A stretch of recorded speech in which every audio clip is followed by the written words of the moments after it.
Talking about exams, let's pivot towards another aspect of it and what happened yesterday. The central government has passed an anti-cheating bill aimed at curbing paper leaks, malpractices in recruitment examinations and entrance tests like UPSC, SSC, NEET, JEE, etc.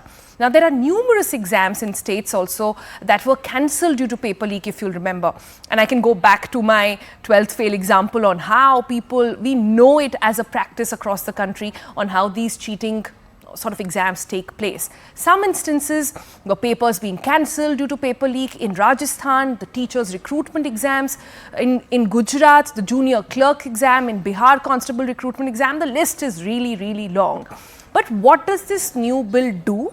And how exactly does this curb the menace? Joining me is now Sharon. Good morning, Sharon. Take us through what have you got for us, and is this really a big game changer as is being talked about?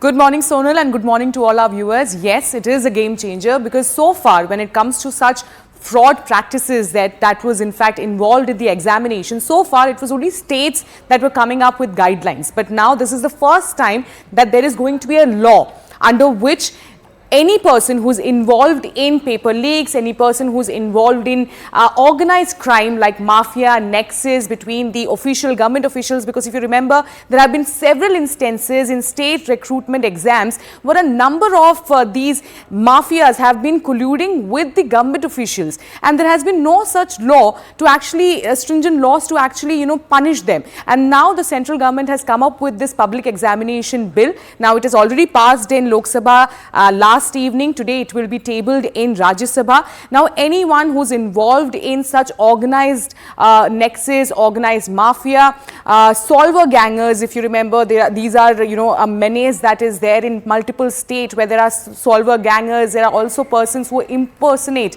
as someone else to give examination. All this will be under review and stringent action will be taken. Now what are the actions? What is the punishment? It is going to be imprisonment up till 10 years and also a fine of about 1 crore. We have seen the students who have been working hard, have been, all these examinations where there were paper leaks involved have been cancelled. And there are some examinations which they had to wait for another 2 years to give a fresh examination or to appear for the re-examination. So that way the dreams of these students have shattered. And now with this particular bill that is going to come in place, it is hopefully it will actually curb all these mafia nexus that has been going on. When we talk about last 3 years, Sonal, Rajasthan itself has 7 such papers that has been cancelled due to paper leaks.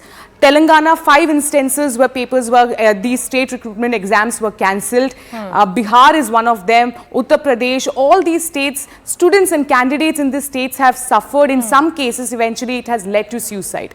So, of course, this is something that has been taken very seriously by the government, and hopefully in coming days, we'll see this law being implemented once it is approved by the President, Draupadi Murmu, and then eventually it will become a law.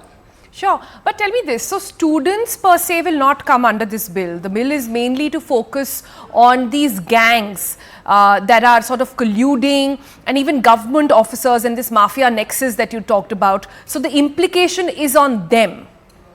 Absolutely, Sonal. You pointed it out right that when it comes to students, they are not going to be, in fact, will come under this ambit of this law, because students who are giving examination under good faith will not be affected.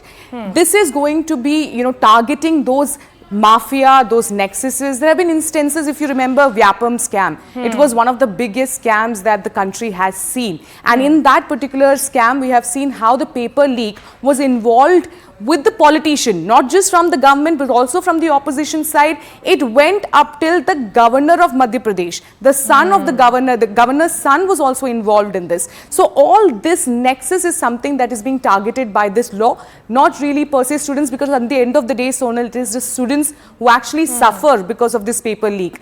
If you have money, you pay 15-20 lakhs and get these papers. But, those students who come from the lower strata, who don't have money, they are actually the targets, they are actually the victim of these paper leaks, because every year they hope to come forward, they work hard, they give exam, but then these exams are cancelled. So eventually with this particular bill, with this particular law, it is hoping that all this menace will come to an end. Yeah, let's really hope that. And like you said, it's been passed in Lok Sabha, still a couple of turns to go before it becomes a law. But adoption on this and implementation on this will be key. Thanks so much for joining us.